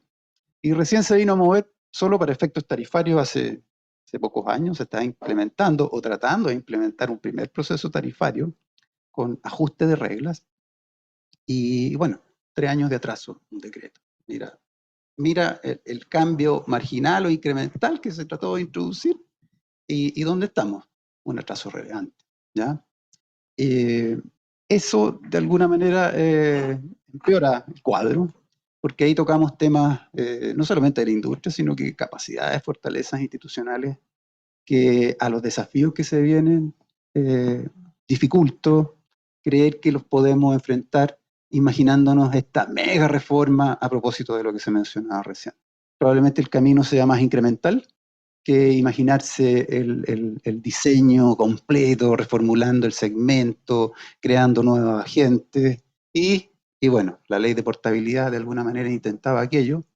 Pero ¿cómo entró esa ley de portabilidad? Anunciando una rebaja del 20% de las tarifas, que nadie lo creía, ¿ya? Entonces nos estamos llenando de expectativas no cumplidas. Es un defecto general, no solamente de la ley de portabilidad, sino que también cuando se despejaron precios exitosos por allá por el 2015, con subastas de muy buen resultado, también se generaron expectativas altas. Y yo creo que hay que aterrizar el problema, aterrizarlo en términos de expectativas que se puedan tener al cambio que viene, y también no solamente aterrizar, sino que ajustar expectativas. Hoy día tenemos tarifas congeladas, anda a mover algo, anda a eliminar un subsidio cruzado. Ya quiero ver aquello. Y por último, remato, y cómo no mencionar que aquí se juega mucho de credibilidad en la industria. El episodio de los medidores inteligentes destruyó reputación, destruyó capital relevante, siendo muy, muy necesario. Y lo que viene corre el riesgo también de destruir reputación respecto de lo mismo. Los problemas de calidad de servicio son por lejos más urgentes que las mega reformas que todos queremos que ocurran, que todos vemos que son necesarias, insisto, no para descarbonizar el sector eléctrico, pero sí transporte, sí la industria, sí las cantidades abundantes de diésel que se consumen hoy día por una señal de potencia que es demasiado fuerte y que genera conductas, hábitos de consumo que están de alguna manera distorsionados. Entonces, yo creo que por ahí van algunos temas que quería lanzar a propósito de la pregunta inicial y de la ronda de respuestas que ya recogieron. Mauricio quería hacer un contrapunto ahí. Sí, más que un contrapunto, es más bien como una precisión. Porque cuando tú, Daniel, dices sector eléctrico, primero que todo, sector eléctrico incluye la distribución. Pero entiendo lo que vas, que básicamente la parte de la oferta se puede descarbonizar sin tener que hacer una gran reforma en la distribución. Y ahí el contrapunto que yo quiero hacer es que tenemos que hablar de qué tipo de descarbonización estamos hablando. ¿Descarbonización como sacar las carboníferas? Sí, se puede hacer. De hecho, esa es la discusión que estamos haciendo hoy día en el plan de descarbonización. ¿Cuán rápido podemos sacar las carboníferas? Pero eso no es sacar el carbono. Vamos a seguir, evidentemente, con los combustibles fósiles en la generación. Entonces, cuando yo digo que hay que hacer esa precisión, es que sí, podemos sacar el carbón, lo podemos sacar, pero ¿cómo hacemos para llegar a la carbono neutralidad? Ahí está ese es el punto de fondo. Y lo más probable, de hecho, es que si no hacemos esa transformación, no vamos a llegar a la carbono neutralidad. ¿Y por qué digo no? Porque a nivel internacional ya se ha demostrado. Y por cierto, nosotros una de las cosas que queremos hacer es impulsar un estudio que empieza a traer evidencia de cuánto va a salir al sistema total su carbono neutralidad, cuántas inversiones más o menos se necesitan según los distintos modelos de desarrollo que tenga. Pero el punto es que a nivel internacional ya se ha mostrado en todos los sistemas que llegar a la carbono neutralidad sin esa transformación de ese cambio switch que yo estaba mencionando significa un mucho mayor costo. Y cuando las cosas significan mucho mayor costo, simplemente no sucede. Entonces, si la descarbonización en sentido de carbono neutralidad se transforma en que básicamente hay que pagar mucho más, no va a suceder. Tenemos que dar vuelta a la tuerca. Más bien entender que la descarbonización en sentido de carbono neutralidad son oportunidades de nuevos ingresos, nuevos actores, nuevo modelo de negocio, innovación, nuevas cadenas de suministro. Y ahí va a suceder. Y esa es otra problemática donde comparto completamente con lo que mencionaba. No es solo un problema de la reforma de distribución, o sea, nosotros mismos nos damos cuenta que con los mismos programas que tenemos de impulso a distintas tecnologías, cómo todavía estamos muy precarios en las cadenas de suministro de esas tecnologías, sobre todo en el sector de la demanda. Entonces, hay una problemática mucho más allá de la red. De hecho, si bien es verdad que puede ser catastrófico que de repente ingresen a grandes cantidades de potencia, de la noche a la mañana, así como lo presentaba Daniel, realmente hay una provocación en eso, pero no va a suceder de la noche a la mañana, porque hay condiciones que no lo van a permitir. De hecho, nosotros mismos, como gobierno, nos pusimos la meta de 500 megawatts de generación distribuida sin ningún cambio regulatorio ni nada, solamente impulsar que el mercado pueda responder a las distintas regiones, y nos estamos encontrando un problema de cadena de suministro en las regiones donde básicamente no se están dando las suficientes soluciones y los mismos subsidios que ponemos nosotros a través de los programas de cofinanciamiento no se están copando. Entonces ahí tenemos otro tipo de problema. Por lo cual, no es que vaya a suceder de la noche a la mañana tan rápido, pero sí tenemos que hacer esa reforma lo antes posible. Eso es lo que quería precisar. Jimena, al inicio de la segunda ronda, y te voy a contradecir un poco. Hoy día tenemos en generación distribuida 2.500 megawatts ya instalados. Este año, en PMGD, pero en PMGD hay 2.500 y va a entrar este año, ya en los próximos 12 meses, otros 1.500. ¿Ya? O sea, desde el punto de vista de la red de distribución, ¿ya? Vamos a tener 4 gigas, ¿ya? Y en camino a las 6 que mencionaba Daniel en su presentación, operando en el sistema eléctrico. Ahora, ¿quiénes están instalando esto? Quienes tienen recursos. ¿Ya? ¿Qué significa eso? Que hay gente, ¿ya? Usuarios, que están instalando techos solares, etcétera, que van a consumir menos energía, ¿ya? Y sabemos que nuestra cuenta es una cuenta volumétrica, que de alguna manera todos estamos pagando la red. Entonces, las preguntas son, ¿ya? Oye, ¿cómo va a afectar la remuneración de las redes? ¿Quién va a pagar, ¿ya? Las redes una vez que estén y se sigan instalando toda esta generación distribuida en el sistema? O sea, alguien se va a ver perjudicado, ¿ya? Y probablemente los de menores recursos, ¿ya? Sí, yo creo que ahí hay dos temas que los separaría. Uno es ¿cómo se llama? El desarrollo de los PMGD, y lo otro es el desarrollo como del net billing. Y creo que la pregunta tuya va más enfocada al desarrollo del net billing, porque tiene que ver con la tarifa volumétrica, que es la BT1A, ¿cierto? La tarifa residencial. Efectivamente, siempre habían personas en la comisión que decían que era la espiral de la muerte, ¿te acuerdas? Que en el fondo, ¿quiénes son los que tienen capacidad económica para poder instalar net billing? Porque evidentemente es caro en la primera inversión. Van a pagar menos en el fondo de la infraestructura de la red, siendo que igual tienen la infraestructura de red como un respaldo, claro, gracias, un backup. Y por tanto eso podría producirse en dos cosas. De manera inmediata, si uno lo ve, si siguen las tarifas volumétricas y la demanda en el fondo del sistema cae, en un primer periodo tarifario los que se verían afectados principalmente son las empresas, porque recibirían menos remuneración, porque se está pagando menos energía, y como ellos recuperan su inversión en infraestructura de red a través de esta venta volumétrica, ¿cierto?, recibirían menos remuneración. Y por tanto lo que podría haber es que eso se vea reflejado en un proceso tarifario siguiente, cuando se vuelvan a calcular las tarifas. Y ahí efectivamente podría pasar que si cae la demanda y la infraestructura se mantiene, porque la demanda máxima del sistema de distribución sigue siendo la misma, unitariamente debería subir la tarifa. Y ahí evidentemente podría suceder esto de los subsidios cruzados. Pero por eso es importante, y ahí no se necesita una reforma legal, es una potestad de la comisión el estructurar las tarifas de una manera distinta.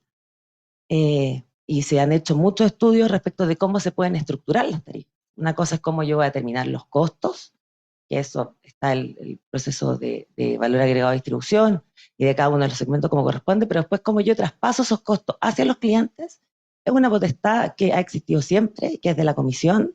Evidentemente después pasa al ministerio y queda en un decreto, pero se podrían hacer modificaciones para que esto no suceda, y finalmente a lo mejor las personas que van a inyectar, pero que van a estar conectadas a la red, tienen que pagar para hacer uso de la potencia que está en la red, que en cierta medida igual está disponible para ellos.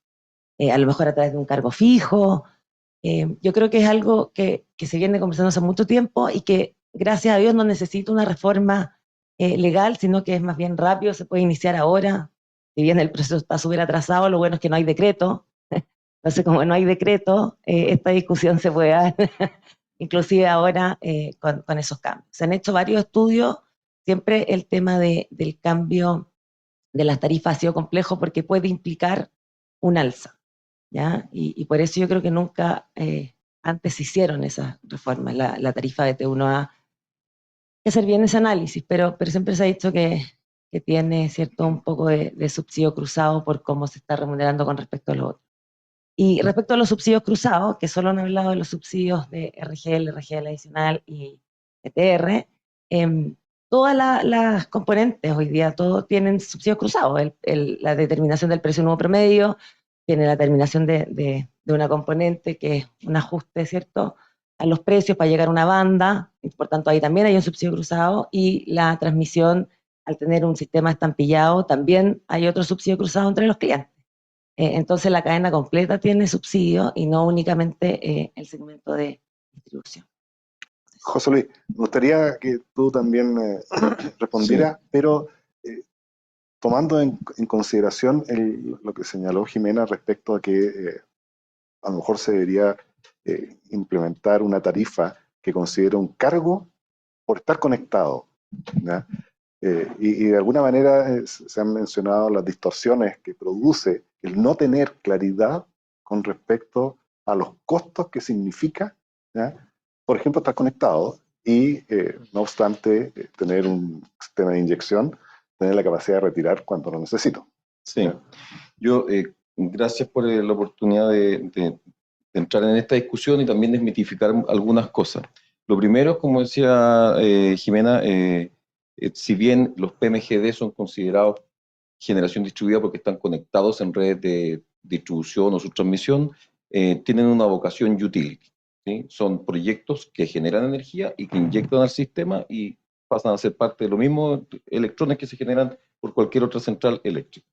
No tienen un foco, hay algunos, hay posibilidad de hacer PMGD para autoconsumo también, pero digamos que en términos generales, esa es la vocación, ¿ya? Y están congestionando redes de distribución, quitándole un beneficio, más bien un beneficio, un derecho que tenemos todos los usuarios de conectar nuestros propios medios de generación, porque congestionan redes y nos impiden inyectar la energía que la ley nos dice que podemos inyectar. Entonces, ese es otro tema que tenemos que abordar y resolver, porque hay competencia entre los mismos actores que están en la generación distribuida. Después el net billing, en Chile tenemos 200 megawatts de net billing, ¿ya? No es nada. Cuando uno mira, realmente no es nada. Tenemos 10 años de implementación de la ley de generación residencial. 10 años después de eso hay 200 megas. Es un protomercado, yo lo digo. Y dentro de ese protomercado hay pocos actores, 4, 5, 6, no más actores que son los que han gatillado las inversiones y movilizado flujos de inversión, modelos de negocio, etcétera, aparte de una cadena de valor que si bien no ha llegado a todas las regiones, sí es robusta, amplia, con cientos de proveedores de tecnología, de servicios, etcétera, ¿ya?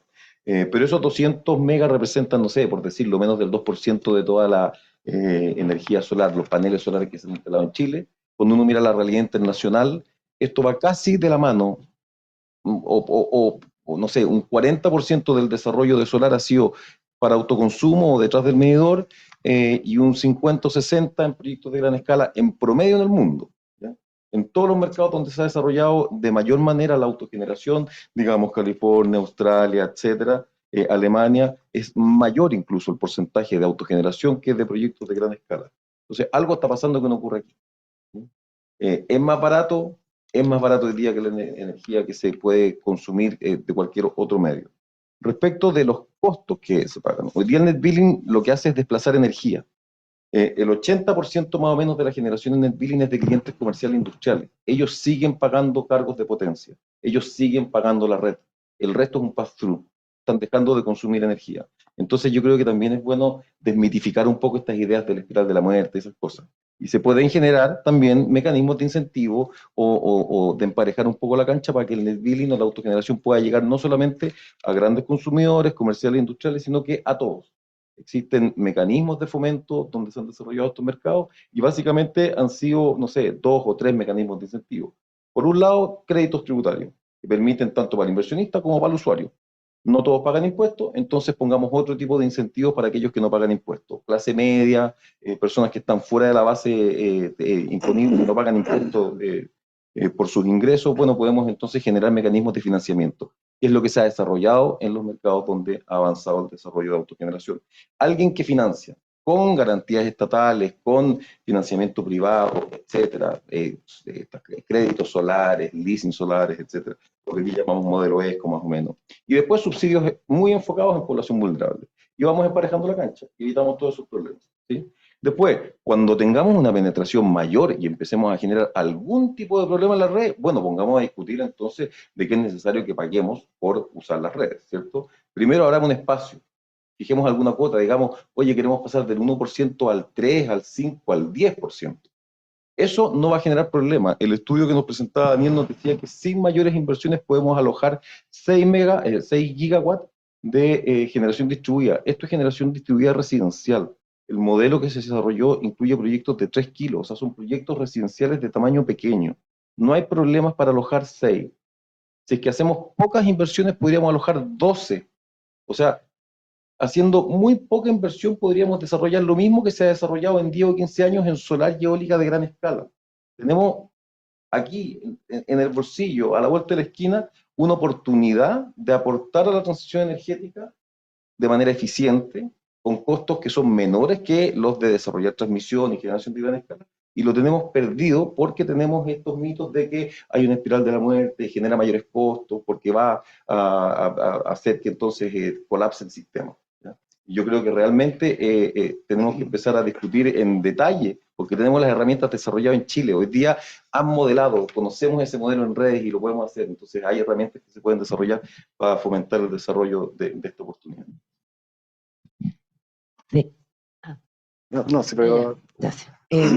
Sí, o sea, yo en el fondo con el tema de la espiral de la muerte, yo creo que en el fondo siempre hablan de que tiene, y se habló también en la presentación, de transferir hacia los clientes, en el fondo sin subsidio, sus costos que les corresponden, más allá de que a lo mejor haya que generar más incentivos, que puede ser porque tú vas a reemplazar inversión, y pueden haber otros mecanismos de remuneración con respecto al net billing, que no sea solamente tu inyección de energía, igual hay un uso de la infraestructura de la red que debería remunerarse. Entonces yo creo que la discusión son dos. Una es cómo medimos el beneficio del net billing y de toda la generación distribuida, si es solamente un reemplazo de la generación de gran escala y por tanto yo compro menos y hago ese pass-through, o hay un beneficio también de que estoy retrasando inversión en redes y de que hay otros beneficios que también se podrían remunerar.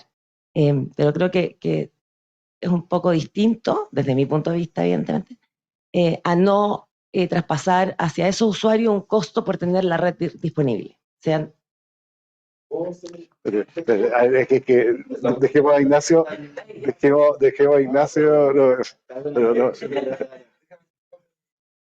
Es mi oportunidad, pero esta oportunidad con el cuento, mi cuento de la vaca lechera, cuando un usuario de NetBilling instala sus paneles, le pagan por la energía, por sus inyecciones, solo el valor de la energía. Es el costo de la leche en la lechería, ¿sí?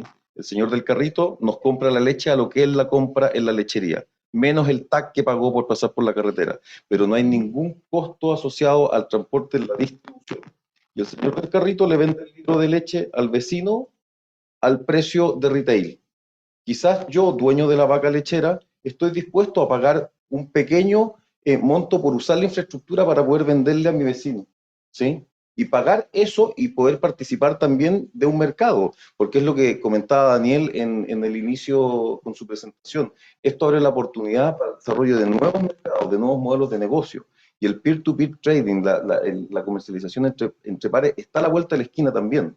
Y entonces quizás cuando hagamos estas reformas podemos abrir espacio para que la red sea una plataforma multidireccional o bidireccional para que yo pueda participar como un actor del mercado y vender esos servicios no necesariamente al actor que hoy día es el comercializador, sino que pagarle por usar sus servicios de plataforma, pagar por su red y poder participar de otros mercados.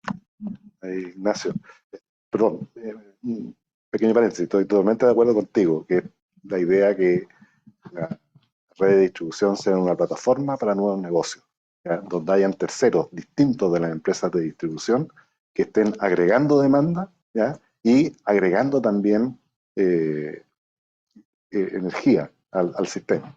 O sea, ya en el desarrollo de las Virtual Power Plants ya es un concepto que está absolutamente conocido en el sector eléctrico, ¿ya? Y por lo tanto avanzar hacia eso, ¿ya? Es precisamente lo que tú estás indicando, ¿ya? Que hayan terceros que compitan por comprarle tu energía. Al competir te van a pagar un precio de mercado, no un precio que está fijado por un tercero y que casi si quiero te lo compro o no. ¿ya? Pero, sí, a ver, de partida estoy de acuerdo con que hoy día no es un gran tema, porque no tenemos generación distribuida net billing. Pero ahí tengo dos temas. Uno, con lo último que dijo José Luis, del tema de que se le paga el costo de la energía. Porque, ¿qué pasa? Si yo me sobreinstalo un poco, la reforma del 2018 me permite descontar de todos los componentes de la cuenta las inyecciones. Entonces, si yo estoy levemente sobreinstalado respecto de mi consumo, puedo dejar de pagar la red de distribución. Y eso hoy día no es un problema. Pero, ¿qué va a pasar seamos optimistas, en 5, 7, 10 años, cuando tengamos un 10% de los hogares en Chile con un panel solar, como está pasando en otras partes? ¿Y cuál es el problema ahí? ¿Y qué pasó en Brasil? Que llegaron en el norte de Brasil a estos porcentajes y están atacados porque, además, con lo que decía Jimena, yo no sé si para todos los casos aplica que puede ser reglamentario, porque finalmente si uno le pone un cargo adicional en la cuenta, igual puedo descontarlo ese cargo de lo que inyecté, entonces no saco nada. Entonces, pero es injusto para alguien que puso un panel que en 5 años más me cambie las condiciones de remuneración. Y eso es un tema. Entonces, ¿qué pasa? Que si yo hago una reforma cuando ya tengo un 10% de los clientes, probablemente, y eso pasó en Brasil, no les va a aplicar a ellos esta reforma. Va a aplicar de ahí en adelante. Y me voy a quedar con el problema. O sea, yo creo que esto hay que, como todo, hay que planificarlo. Y uno podrá decir, ¿sabéis qué? Hasta que tengamos un 5% de demanda, esto no va a ser un problema significativo, no hagamos nada, pero en el momento en que llegamos al 5%, tenemos que tener una norma que empiece a aplicar de ahí en adelante, para que no nos pase que después lleguemos al 10%, no podamos aplicarlo porque sería injusto para los que ya la tienen, y nos quedemos con un problema grandote en la red. Entonces, si bien no es un problema de hoy día, es un problema que tenemos que empezar a planificar desde ya, creo yo. Daniel, me gustaría también que siguieras con el tema, pero enfocándolo de qué significa desde el punto de vista de la operación el tener, o el que vamos a tener, 4.000 megas, ¿ya? 4.000 megas son 10 rappel, ¿ya? Autodespachados, ¿ya? O una parte importante de ellos autodespachados, ¿ya? Y si a eso le agregamos el net billing, ¿ya? ¿Es posible? O sea, ¿cuáles son las complejidades en la operación del sistema? ¿Ya? ¿Es necesario crear estos centros de operación a nivel de distribución? Yo creo que ese problema ya está, es presente en el futuro. Y la discusión está abierta en términos formales, hay una discrepancia en el panel de expertos que se refiere a esa materia. Pero independiente del dictamen, sea favorable a una o a otra de las partes, eso va a requerir cambios que van a tener que ocurrir en el corto plazo. O sea, yo dificulto que eso se tenga que postergar porque el problema ya está encima del escritorio. Y esa vocación utility, como decía recientemente aquí en el panel, se comentaba respecto a la vocación utility de los PMGD, es la que está congestionando redes, subestaciones primarias y redes incluso más aguas arriba. Por lo tanto, el problema ya está y eso significa que se van a tener que requerir de estándares de monitoreo, control y supervisión que hoy día no se tiene en ese segmento, porque los CDEC, el coordinador, entendió que este era un problema de distribución, que estaba muy aguas abajo, que no me iba a reportar ninguna complicación operacional, y yo creo que eso ya está instalado, declarado, diagnosticado, y viene eso en el cortísimo plazo. Ni hablar si le agregamos el net billing como se comentaba recientemente. Por lo tanto, esto requiere normativa técnica, se van a tener que hacer algunos ajustes regulatorios, y ya eso no está hoy día en el conjunto de reglas, por lo tanto, a regulación constante hay que operar o hay que hacer lo que se pueda hacer, pero con instrumentos infralegales que se pueden ajustar en plazos breves, eso se va a tener que corregir, se va a tener que adecuar. Y yo no descarto que, no sé si será el próximo año o subsiguiente, van a tener que participar estos recursos de los efectos que se están viendo aguas arriba. Y eso significa derechamente vertimientos, recortes, cuotas. Por lo tanto, eso a nivel PMGD va a tener que ocurrir en un futuro que no es tan lejano. Gracias. Mauricio, ¿quieres tú? O sea, yo Bueno, primero que todo tú me dijiste que discrepabas con lo que yo dije, creo que quedó muy claro que yo me refería a la generación distribuida tipo net billing, no PMGD. Y los colegas hicieron muy bien el punto de diferenciar la problemática entre lo que es PMGD y GD. Ahora, respecto a lo que acabas de preguntar, de si se tiene que transformar hacia un despacho mucho más descentralizado, evidentemente, tal como está diciendo Daniel, sí. esa es la respuesta. Ahora, por lo menos eso es lo que yo estoy convencido. Ahora, la pregunta es, nuevamente, ¿cómo se hace? Y el riesgo que yo veo, y lo quiero decir así porque lo estoy viendo, es que podemos sentirnos tentados, entonces pongamos las limitaciones a sobrecomplejizar el sistema y quedémonos más bien, como tú decías, con un mercado pequeño, bien regulado, con poquita gente, y seguimos, y vemos hasta dónde llegamos. O en realidad nos damos cuenta que es el momento que el mercado se tiene que complejizar, que necesitamos mucho más actores y tenemos que generar justamente los incentivos para que se hagan esas inversiones que permitan que se pueda hacer un despacho mucho más descentralizado. Y donde, por lo tanto, también nuevamente vuelvo al punto que yo decía al inicio, a una transformación total del mercado. Acá nos van separados, volviendo al punto que nos convoca, la reforma de la distribución de la reforma del mercado. Hay dos grandes temas aquí que están, que es el mercado mayorista y la reforma de la distribución, que como país no lo hemos querido abordar y no hay que echarle solamente la culpa a los gobiernos, porque han sido de distintos colores políticos y no se ha abordado. Yo creo que también, como tú decías, Daniel, la industria se ha resistido a los cambios. Pero tenemos que llegar a un momento donde nos damos cuenta que acá todos tenemos que trabajar hacia adelante. O sea, un sector que claramente se ha resistido muchísimo al cambio es el sector de los grandes generadores. Y los mismos grandes generadores necesitan una red de distribución para poder vender electricidad. Si esa red de distribución no existe en forma sólida y colapsa, finalmente los generadores no van a poder llegar hacia ese mundo que ellos mismos impulsan, que es mayor electrificación. Que concordamos, efectivamente, mayor electrificación es la solución más costo efectiva para llegar a la carbono neutralidad. Pero tenemos que entender cómo hacemos esa transformación entre todos los actores. Y las transformaciones de este nivel, cuando se han sucedido en los distintos países, ha sido con grandes acuerdos públicos-privados, no una lucha de cómo voy yo acá y finalmente si iniciamos las discusiones post partes sin entender la problemática total, finalmente se entrampan, lo que pasó 2 veces ya, justamente. Digo 2, porque una fue el medio inteligente, pero otra fue lo que nos pasó ahora con el reglamento de potencia. Entonces, esos temas son los que hay que empezar a discutirlo directamente, que tenemos que asumir cómo avanzamos hacia una gran transformación sin frenarnos y ver cómo mantenemos un sistema con una regla establecida que es verdad, ha servido, pero ha servido hasta un momento que ya hay que empezar a cambiarlo. Sin embargo, dicho todo eso, no todo es esa gran transformación. Hay muchísimas otras acciones que también las estamos abordando y precisamente pusimos la discusión más bien desde una mesa con toda esa visión más holística y apunta mucho a los puntos que precisamente mencionabas, de los incentivos que se pueden hacer para desplegar estas nuevas tecnologías a nivel de demanda, generar los beneficios, activar las cadenas de suministro y que tenemos que generarlos como otra condición más allá de tener esa plataforma, que es la red de distribución, hábil para que genere la interacción entre los distintos actores. Gracias, Mauricio. Nos están quedando 5 minutos. ¿Ya? En estos 5 minutos me gustaría si pudieran referirse muy brevemente al tema que se nos ha quedado atrás, de la electromovilidad. ¿Ya? Estábamos hablando de varios gigawatts que van a estar demandando energía.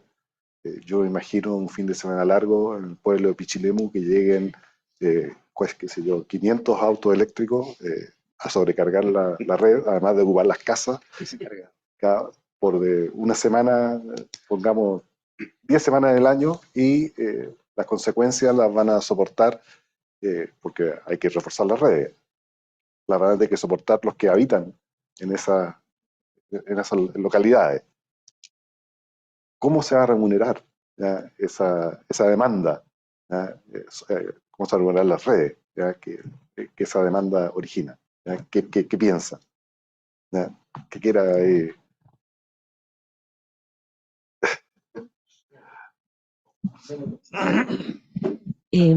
Yo creo que la electromovilidad hay que comenzar a verla desde ya con herramientas de flexibilidad, que no solamente, digamos, va a llegar una demanda y vamos a tener en el fondo que tener más generación, más infraestructura de red,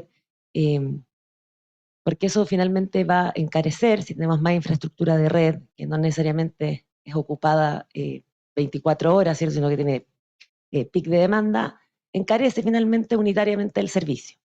Y por tanto, yo creo que la flexibilidad la electromovilidad tiene que venir de la mano con mecanismos de que aporten flexibilidad. Tiene que haber carga inteligente, y ahí la red de distribución y los medidores inteligentes y toda esta una red inteligente finalmente tiene que ser parte de la electromovilidad. Si no logramos que la electromovilidad sea un incentivo para modernizar las redes de distribución, se va a transformar efectivamente en un problema, porque vamos a tener en el fondo más demanda y por tanto se pueden encarecer todos los costos. Pero yo insisto que el minuto todavía no son tan competitivos en términos de compra, ¿cierto? Los autos eléctricos, entiendo que sí, en términos de operación y mantenimiento es mucho más barato, requieren menos mantenciones, y el costo del combustible también es cerca de un décimo, entiendo, respecto del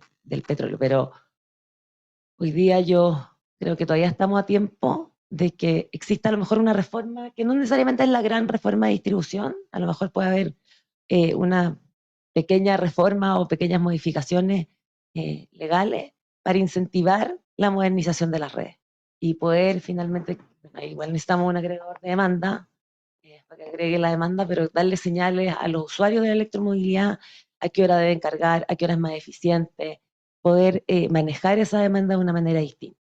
Yo creo que pensar en la electromovilidad como hoy día pensamos en el fondo en los autos de combustión interna, que nosotros llenamos el estanque, ¿cierto? Y el auto se queda ahí, tiene una lógica distinta, porque ahí hay una energía que se puede utilizar, hay una energía que a lo mejor puede aportar al sistema en momentos de alta demanda, y por tanto yo veo la electromovilidad más bien como un recurso adicional al sistema, más que solamente como una demanda que se debe suplir. Respecto de quién lo va a remunerar, si es que pensamos la electromovilidad como un cambio en el sistema de transporte público, los beneficiarios vamos a ser todos, y por tanto yo creo que se tiene que remunerar como se remuneran hoy día las redes, en el fondo que somos todos los usuarios de la red, pensando así en una red que está planificada óptimamente, que a lo mejor tiene más certeza de la recuperación de esa inversión. Esa es mi opinión. ¿Alguien quiere agregar algo más? Nos quedan 2 minutos. Voy a intentar en 30 segundos para que el resto de los invitados, también de los panelistas, puedan comentar. Yo creo que voy a dejar solo titulares, entonces es fácil. Hay que entender la electromovilidad como no es como solo una demanda, como decía Jimena, sino que esto es almacenamiento en ruedas, ¿sí? Aquí hay un gran tema que tiene que ver con las tecnologías de almacenamiento, y yo creo que nos hemos sido capaces de entender las dinámicas de mercado que están ocurriendo hoy día, y que va a ser la próxima gran tecnología que se va a desarrollar. No hay desarrolladores ni empresas que tienen activos de generación que no estén haciendo proyectos que son solo de storage o de generación variable con storage, y lo vamos a ver en distintas escalas, particularmente a nivel utility y nivel PMGD, dadas las cosas que hemos estado conversando hoy día, congestiones en redes, en subestaciones, etc. Yo creo que eso es algo que hoy día está ocurriendo. Hay 400 y tantos megas en construcción de almacenamiento de gran escala. Hay 1.500, 1.400 con permisos con RCA, y yo esperaría un año para ver cómo esto se multiplica por varias veces, ¿ya? Entonces, eso es el almacenamiento en ruedas y almacenamiento estacionario, que van a estar en las redes y van a ayudar entonces a descongestionar esta demanda de potencia. Los autos eléctricos se pueden cargar rápido o lento. Cuando vayamos el fin de semana a Pichilemu, para seguir con el ejemplo, probablemente lo vamos a tener estacionado muchas horas porque el resto del tiempo vamos a estar surfeando. Entonces, lo vamos a cargar lentamente sin dejar ese colapso en las redes, ¿ya? Y aparte va a haber mucho almacenamiento localizado cerca en PMGDs con almacenamiento, que van a ayudar entonces a darle resiliencia, y van a robustecer esas redes también. Y después está el almacenamiento de pequeña escala, que yo creo que se va a demorar un poco más por temas de costo, va a ser lo que va a ser más costoso finalmente, pero existe hoy día en el mundo. O sea, uno ve, no sé, en Australia hay una sola empresa que maneja 20.000 baterías residenciales, que es Evergreen.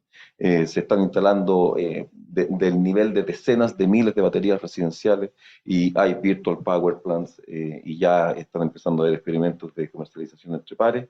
Y la otra tecnología que viene de la mano con todo esto es la digitalización de las redes, porque no necesitamos una persona prendiendo y apagando centrales como lo veíamos antaño, cuando estaban así como viendo cuando venía el entretiempo partido, para poder echar a andar porque íbamos a abrir el refrigerador, ¿cierto? Que es como realmente es la realidad, sino que esto funciona de manera mucho más automática, con control automático, con inteligencia digital. Cortito. Sí, no puedo estar más de acuerdo con lo que están diciendo, y solamente dos ideas quisiera agregar. Una es como más que esto todo lo que están diciendo precisamente no aplica solamente a la electromovilidad, aplica a todo lo que son los recursos energéticos distribuidos, sea electromovilidad, sea tecnologías que permitan eliminar las emisiones del vector térmico o enfriamiento. O sea, no solamente estamos hablando de electrificar el transporte, también estamos hablando de que si queremos llegar a la carbono neutralidad, gran parte de la demanda térmica, ya sea de calor o de frío, va a tener que electrificarse también. Entonces, el punto acá de fondo es que, nuevamente, hay que entender, la demanda no es algo que va a crecer, que crece en el tiempo. Y a mí me preocupa, de hecho, cuando veo los estudios de la Comisión Nacional que dicen, con esta demanda creciendo así, necesitamos esta cantidad de almacenamiento en la transmisión. Es verdad, pero como hoy día funciona el mercado, es así. Pero lo que hay que entender es que la demanda puede ser una fuente altísima de flexibilidad. Y hay que hacer las transformaciones para tomar los beneficios de esa fuente altísima flexibilidad, y que sean las personas las que se lleven esos beneficios de esa fuente, de la remuneración que significa esa fuente de flexibilidad. Ese es el medio del asunto, en mi opinión, y no aplica solo a la electromovilidad, sino que aplica a todo lo que puede ser la electrificación de la demanda. Y esa fuente en sí significa también ahorros para el sistema. O sea, solo puedo dar un número. En el Reino Unido, cuando se hizo un estudio que determinó cuál es el potencial de la flexibilidad, determinaron que al mismo momento, por cierto, que se estaba discutiendo la Energy Market Reform, que determinó el modelo RIO que mencionaba Daniel, determinaron que, independiente de cuáles sean los escenarios de descarbonización que tuviera el sistema eléctrico, en cualquier caso, o sea, la menor diferencia posible, si se maximizaba precisamente la flexibilidad en distribución y se hacían las acciones de mercado para tomar acción de eso, significaba un ahorro de 40 billones de libras esterlinas. O sea, menos redes de distribución, menos redes de transmisión, mucho mayor utilización de la energía renovable a nivel de escala de sistema. Y eso fue lo que se hizo. ¿Qué fue lo que sucedió? Las mismas centrales de carbón se empezaron a pagar antes de lo que estaba originalmente acordado. Entonces, ese es el tipo de narrativa que yo creo que tenemos que empezar a entrar, y no es solamente el tema de electromovilidad. Y el segundo punto respecto a la electromovilidad es que la electromovilidad, en efecto, ya es una realidad, y es una realidad que puede suceder mucho más rápido que nos llenemos de vehículos eléctricos en las calles. Pero, nuevamente ahí voy al punto, que no es solamente un tema de la parte de la interacción con el sistema eléctrico, sino también hay un punto de cuánto vale hoy día esos vehículos, quiénes tienen acceso a esos vehículos, y entonces ahí es realmente cuestionable si estamos en situaciones que se pueda masificar, y cómo lo vamos a hacer para masificarlo. Y nosotros la respuesta que hemos tomado como gobierno es que, primero que todo, tenemos que focalizarnos en generar las condiciones ecosistémicas para que se pueda masificar. Por ejemplo, asegurarnos que no sucedan problemáticas como lo que sucedieron con los colectores solares térmicos, que generan después un desprestigio a una solución, sino que más bien se den todas las condiciones de certezas normativas, de seguridad, y que también exista la infraestructura necesaria para las recargas, de forma tal de que no se genere esa ansiedad por el lado del usuario, y que sea una transformación por el lado de experiencia usuario lo más suave posible, y de esa forma entonces pueda suceder esa transición. Y a mí me parece, por lo que he estado observando, y ahora estoy a cargo de eso, de hecho, porque está justamente alojado en mi división, que ha sido bien interesante cómo se ha trabajado el tema de electromovilidad en el país, comparado a muchas otras experiencias internacionales. Y de hecho es bien interesante a tal punto que hasta incluso ya estamos discutiendo la problemática a nivel de SEC de cómo puede hacerse el intercambio B2G, o sea, la parte bidireccional. Lo curioso es que no tenemos esos mercados para que eso suceda. Entonces volvemos al punto, ¿cómo generamos esos mercados que van a generar esos beneficios totales a nivel de todo el sistema? Yo sí prometo de pararme 30 segundos. Yeah. Sí, no me puedo 30 segundos. No, pero tampoco José Luis, así. Solo adicional. Sí, es verdad. Ya, pero solo como adicional a lo que ya dijeron. Estos son recursos energéticos distribuidos que van a estar, no solo la red digitalizada, los medidores, sino que estos recursos también van a ser digitalizados. Y yo creo que aquí necesitamos tener algún orquestador del sistema. O sea, porque si cada uno carga cuando quiere, si cada uno inyecta cuando quiere, esto va a ser un desastre. Tenemos que optimizar la red y para eso necesitamos que alguien, ¿cierto?, sea el distribuidor o sea otro actor, pueda coordinar esto en forma armónica para que optimicemos el consumo y lo acoplemos con la oferta. Sí, 30 segundos.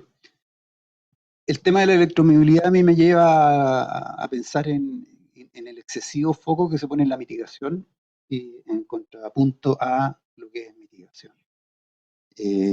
Perdón, adaptación. Entonces, es cierto, los números que mostraba Daniel son bastante optimistas respecto a la variedad de costos que podrían venir incluso durante esta década, pero yo estoy mucho más preocupado del cambio de hábito de los consumidores a propósito de un límite de invierno, por ejemplo. ¿Qué va a pasar en los próximos inviernos? Eso está por verse, no va a ser gratis. Y lo mismo en los veranos. Las olas de calor, las altas temperaturas van a explotar los sistemas de climatización y eso va a llegar antes que la electromovilidad probablemente. Y eso ya es un tema que lo tenemos encima. Oye, gracias a todos ustedes por su participación. Tenía más preguntas, ya ustedes saben que tenía más, pero ya el tiempo nos alcanzó.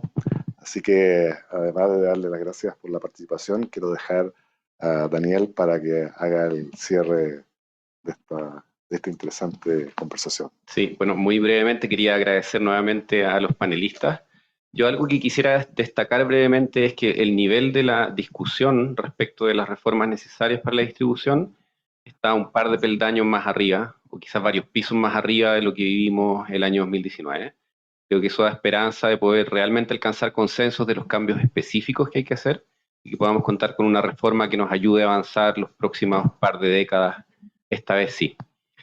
Y también me quedo con las palabras de Ignacio respecto de lo que toman estas reformas. Yo también coincido en que no vamos a ver cambios específicos en menos de 8 años.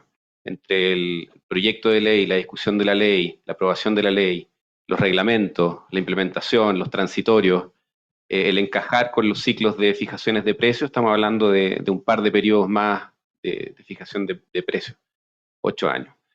Pero dada la naturaleza que estamos pensando para esta reforma, lo que no puede faltar cuando llegue ese momento es visibilización de las redes, digitalización y automatización. Y eso es algo en lo que podemos avanzar con instrumentos infralegales y creo que es algo como lo que mencionaba José Luis también, ¿cierto? Tener una estrategia de avanzar por varios frentes para llegar a los 8 años y ojalá poder avanzar mucho más rápido por haber hecho trabajo en paralelo. Agradezco también a la Asociación Chilena de Comercializadores y en particular a Eduardo por la moderación. Esperemos que sea el primero de muchos otros seminarios que organicemos en conjunto. Y gracias a la audiencia y que tengan buen día. Listo. Gracias.